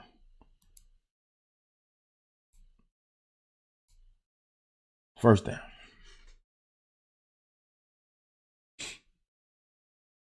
Not needed, man. This fucking play bothers me so much because he is covered, man. He is covered. He is not. It's a long punt. I get it. But we can't do this later in the season. We just can't keep throwing up balls. And this is what. So right here, we got to start reading the ball. Okay, it's going to come short. You got to start fighting, man. You got to start fighting. This is not, to me, a good enough fight. That's not a good fight. You just let him ward you off. You could have about right there stopped. Find the ball. You could have about right there stopped, got in front, and high pointed. He's leaning on you. You got to fight for this more. That's just my opinion. I just don't like it. Interception was a long time coming. He's been doing that because he's been asked to throw the ball. He's been asked to give Barry Brown a shot. I guarantee you. This is good force by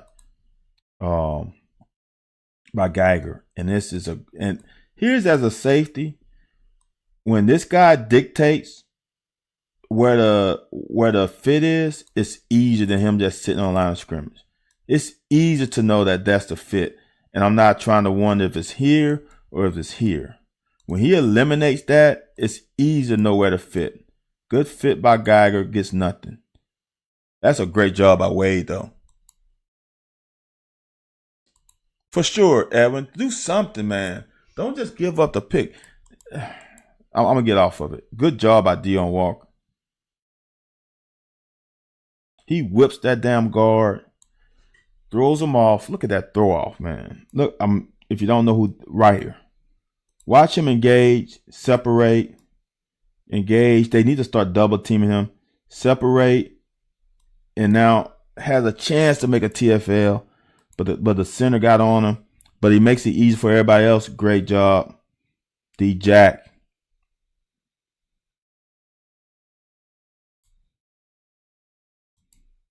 It's a good job by Drew, man. This is good fucking defense.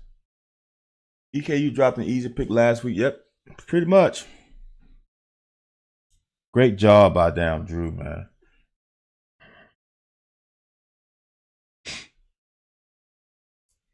Break on ball. He didn't turn him. He didn't twist him. Good job, man. Defense off the field again. 3 and out. Look at that fucking hole. Man, I understand sometimes, but man, look at the hole, bruh. Look at that. As a running back, when you see light colored jerseys and there's a fucking just a gulf right there, you ain't touched until you get 9 yards down the field. Come on, man.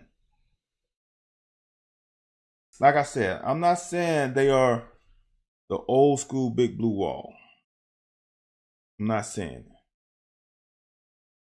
This is a similar play that we had, is that I really think Cox needs to strike more and give Dylan Ray time to cross his face. That's just my opinion, because it's just nothing there. But even with that said, all right, this guy's unaccounted for. They have 7 men in the box. You can't block everybody. He makes a good play. Look, you can't block everybody. If he's not there, it's something. Good block by the fullback or by the H-back, where you want to call him. We got something there. He's just unblocked. This is a situation when myself and Anthony White talk, you got to make one guy miss. You got to make him miss. One guy in a hole and that big a phone booth, you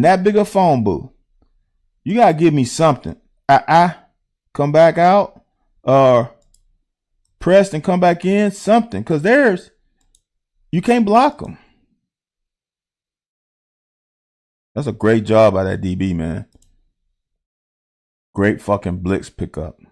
Look, y'all, they're bringing 6, and there is no theoretic pressure on them.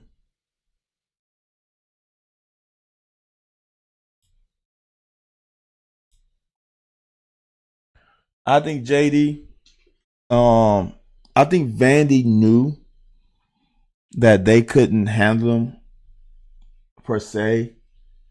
They brought some shit. They had some good shit with guys folding into holes the whole game. They had a good game plan. This is probably, for me, the best route Barry and Brown ever ran. You guys know I've been talking a lot about this year. Is outside leverage. He's on the hash. He's off the hash by about 3 yards. Even though he's running a go route, this is some he running out and up though. Even you run an out and up, you don't run straight up the field and then run an out then up, because he's not stressed. He's keeping his leverage without any work for keeping his leverage. When Barry and Brown attack this outside leverage, He did nothing to combat it. So now he's in a world of trouble. When he went out, he got into that DB's blind spot. Hold on, I can do all that later. Watch. Van Brown started on the hash. Look where his release was. His release was to his leverage. Look at it. He's way outside the hash, right? He didn't fight to keep his leverage. He's pretty much almost stepping on his toes. He's almost head up with him now. So when he went the out route, he gets into the blind spot. That's his blind spot. He can't see. He just can't see. So now when he runs up, he got this little bit of discomfort. He thought an out route. Now it's just ball game. Then a great dot. Vandy run this one kind of trash. I won't call it trash. There was things they were trying to do. JD. Because they had to do something to make it work. As old school defensive coordinators say, we got to stop the run first and force them to pass. I think that's what they was trying to do. Again, jump ball to Baron Brown to me isn't a smart idea. Then we just pound it in. Great block in the front. Dylan Ray getting up. Dingo getting up. Hat on a hat. You got a seal here. Beautiful, beautiful, beautiful work. Now, let's see if the defense can get another stop. This is, all right, so remember I said, was it last week or the week before, like Max is going to get him one. All right, Drew is going to get him one, but Drew got to stay low the whole time. See how his shoulders get up? And I really don't know why his shoulders got up. Because he got nose over toes, but then he it drops in the bucket, and then that forces his shoulders to rise. If his shoulders don't rise up right here, and it doesn't drop the foot in the bucket, see that's all. See where he is, see where his helmet is now? He's in a good stand, but then he pops up here. If he doesn't pop up, bruh, that might be to the house. Because if he comes downhill, I think he got a chance to get this. Max is running a clinic right here in this game. And that guy was the leading SEC receiver. I know they played one extra game, but he was still, how you want to call it. He was leading the SEC in receiving, and we basically shut him down.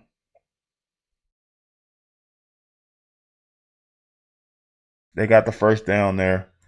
Good pressure by Ripka. I think he hurt his shoulder right there. Trying to swipe. Ugh, that hurt, man. Good coverage, man. Good pressure, good coverage. Watch Ripka just beat this damn guard. Watch. Punch.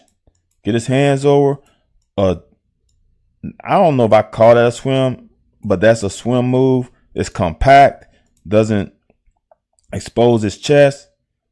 Good shit. That is good. And Keaton Wade trying to clean it up.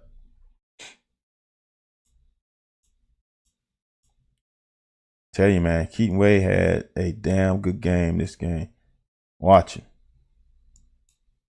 This is best game to me that I've seen him play in his uniform.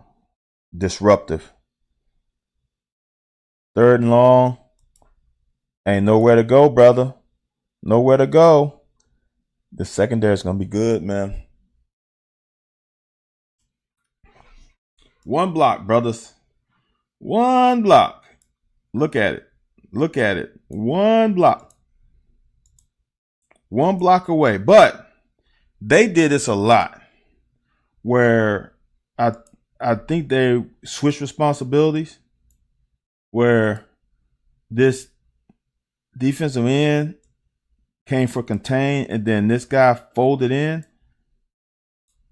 But I just saw it too much. See how Cox missed? Because this guy's folding, this guy's getting upfield trying to set an edge. Because if he's not there, man. If he's not there, look how big a fucking hole that is. Right?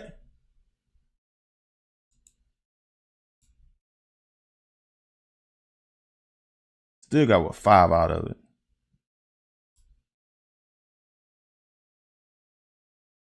And they're just selling a house. They got 7 guys in the box. And these 4. Like, this is time where if you could check, you could check. But watch this. If he gets this fucking block, right? He gets that block.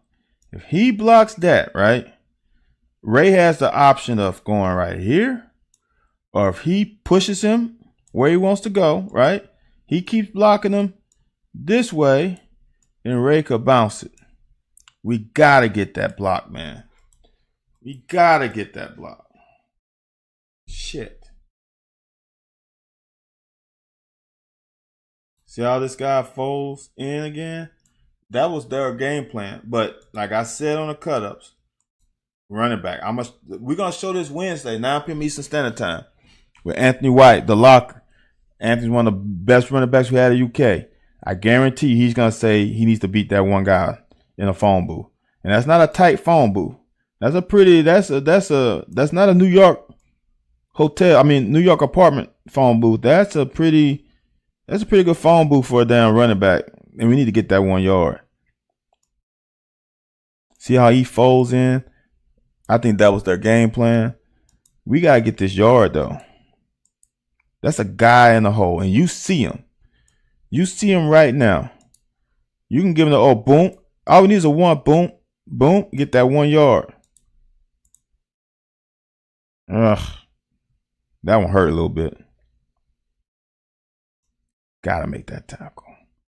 Oh, we so close. Think that's D-Jack. So this is what should happen. You should force him into your brother. You should take that gap and force the running back to Trevin. But you did the swim move, and then Trevin overruns it. He overruns it. Trevin shouldn't overrun it. And now we're in trouble. We gave him 7 yards. If you call that trouble. This is close.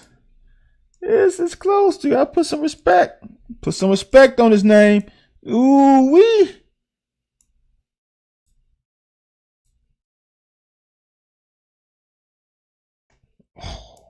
And the bad part about it, as a DB, you can't lay out in that situation because you have to sort of secure the tackle.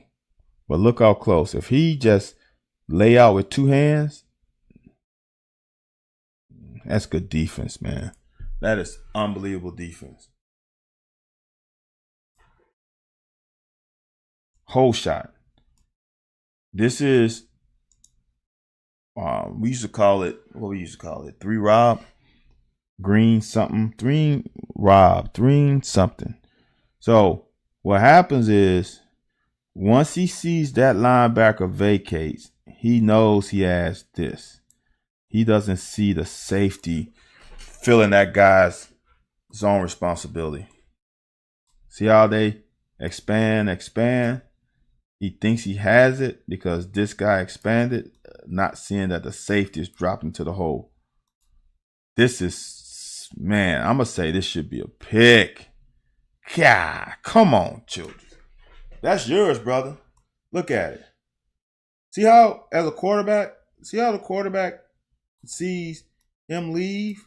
He's about to replace him.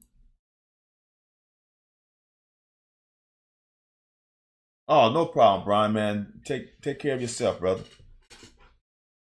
See how he leaves? He thinks the hole is there. He feels. This is a coach's gotten you to the right position, and you need to pick that. Oh, your approach was bad. Undercut that a little bit more, and that's a house call. Look at it. God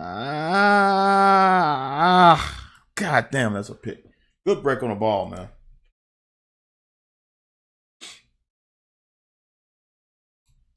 See, this is the timing route that I was expecting to see more of. Good pitch and catch, easy pitch and catch.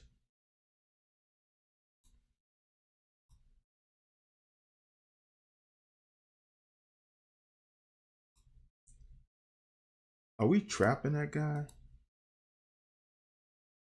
And we just missed. We just missed here. That's just misses. The O-line didn't do a good job. Now, see, this pass to me is just too long of a throw. And this is fucking offensive PI too. Man, we got away with this. Watch.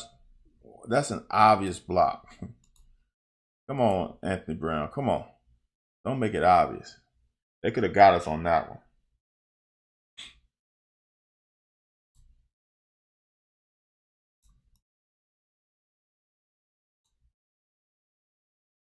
See, I just don't think that Dylan Ray helped Cox enough to be able to cross that guy's face.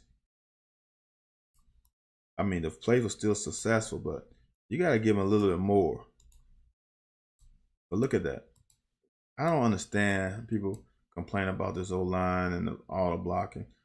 That's a fuck. Look at it. Still, I think Dylan could have helped a little bit, gave a little more punch for Cox to get across that face. But Cox got there. See how Dylan Ray's not blocking? He could have stayed for a split second longer. But look at the hat. Eli Cox. Look at Burton over there. Look at Flax. Look at Dingle. It's nothing. There's nothing. There's nothing for you. This is the only guy that had a chance. Look at the hat on the hat. Good job.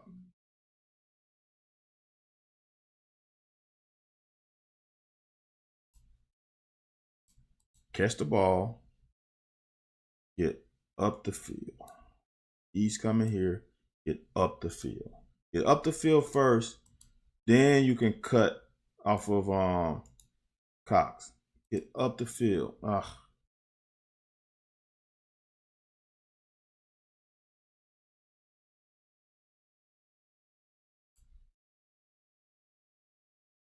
This is just a good scheme. He went here, folded back. Watch. Watch this guy here. Approach, then he folded back. Folded right back into the hole. If he's not there, man, that's just a good scheme. They're not expecting him to be there. They're just not.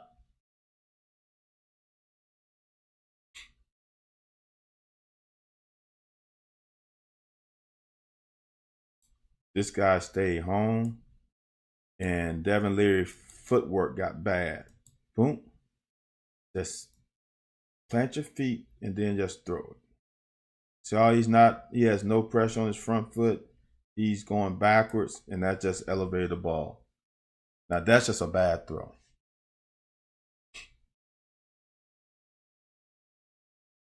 Got to be calm and under duress. This, to me, is easy pickings.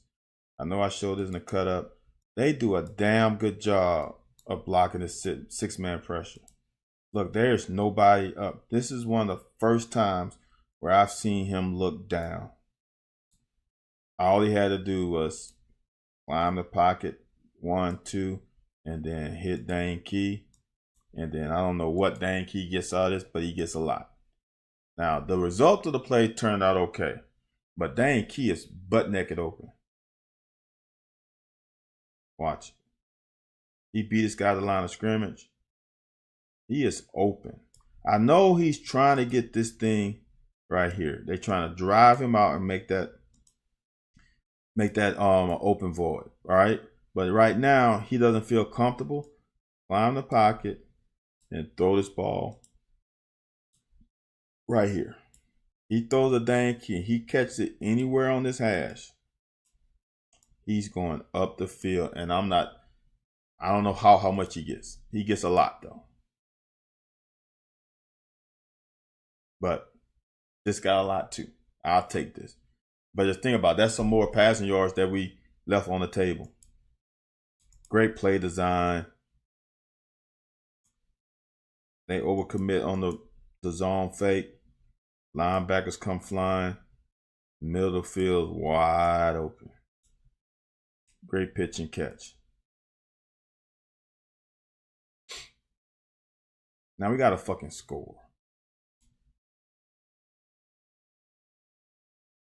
And it is there.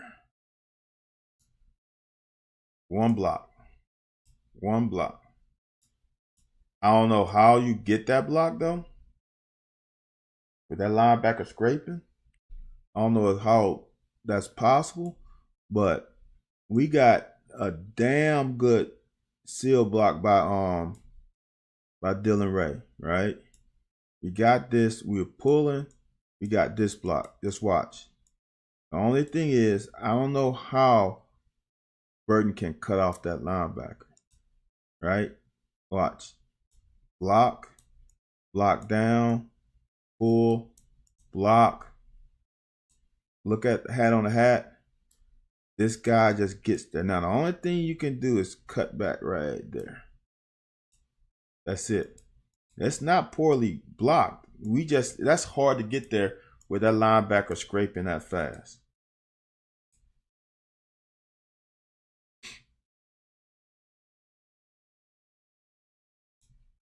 I honestly don't like this play because even if Barry Brown caught it, where is he gonna go? He ain't gonna get much. Then this play was just, I don't even know if this was a screen. I don't know what it was. I understand they were trying to bring stuff this way and then sneak somebody back, but this was doomed from jump. They had no chance. I don't know. That doesn't look like a screenplay.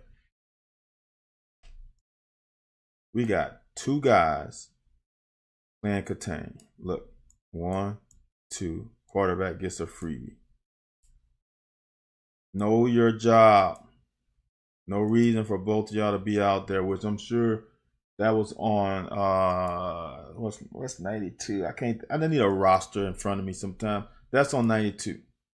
Now this is on Love It Again. I was saying this earlier, the safeties are the ones that's bothering me, but eye discipline. All right. You gotta trust these guys up front to handle the run safety. You are a secondary force. Or secondary, you getting secondary action. He comes up and vacates his zone, which is when he comes, you play deep to short, force him to throw this pass, force that pass. And he's looking here. Now all of a sudden he sees that and he's trying to get back. It's too late. Fucking, we got a guy on this one. That's on our safeties. Shit. Just gave him a cheapie.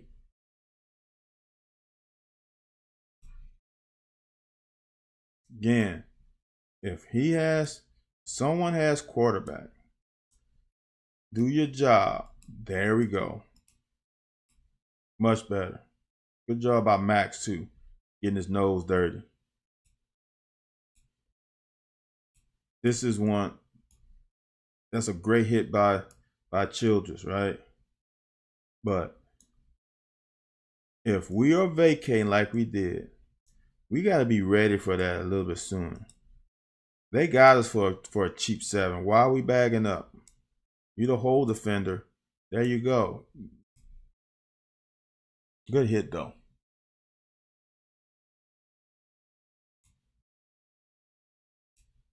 Ain't gonna happen, brother. Let me hold him to a field. Now offense. Give us something now. This had no chance. This had no chance from jump. They're just in a good defense. It just nothing there. That's just nothing there.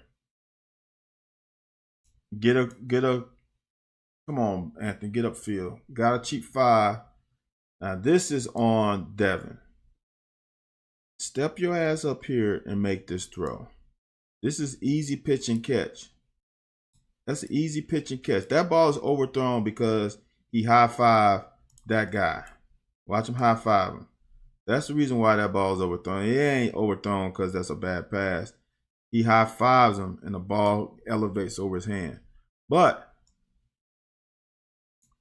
if he slides a little bit, this is an easy throw.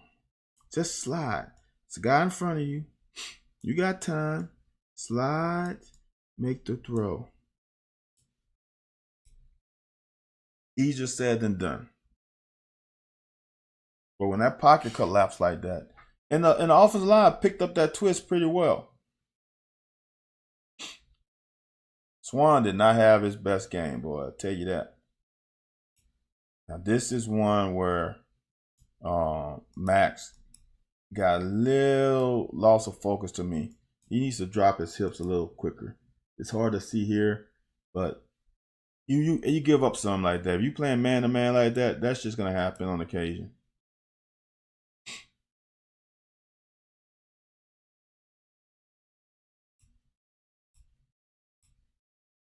Now we just self-destruct here, and that is a bullshit ass call. That is a bullshit, and they call PI. All right. If you're gonna call something, what you gonna call? Looking at the ball. It's not I can't touch the receiver. There's nothing wrong with any of that.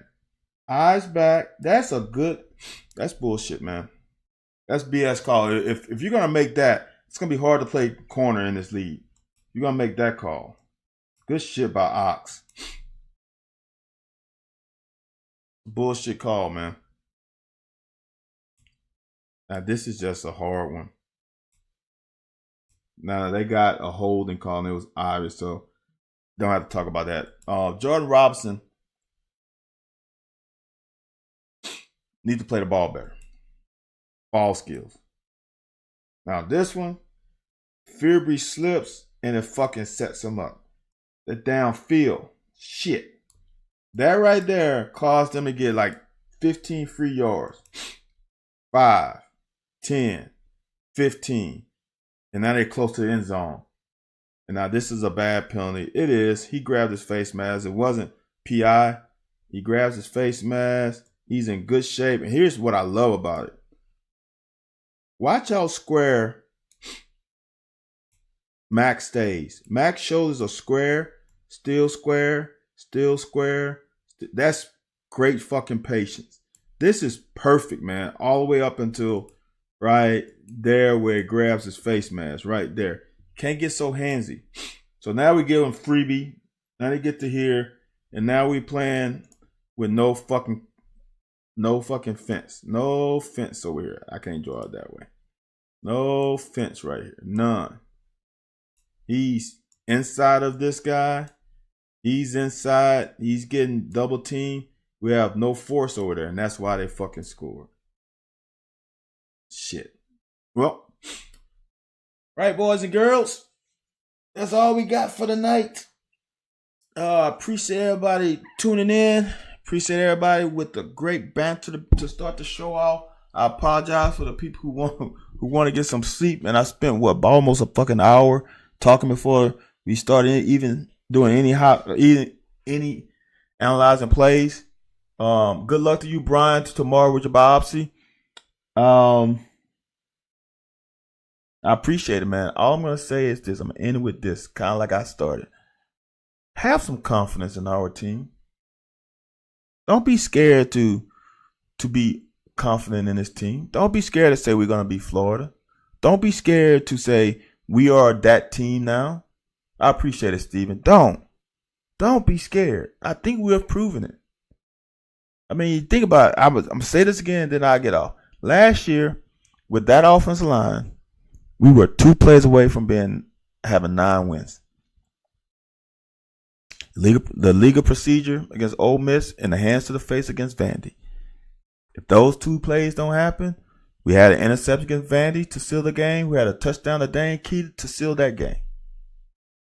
That's two plays that caused us 2 wins. We are a good damn team with a good fucking program that's getting high caliber players in here now. We just got another guy from Georgia, and we got the twins to flip. We are that program now. Wear that. All right, y'all.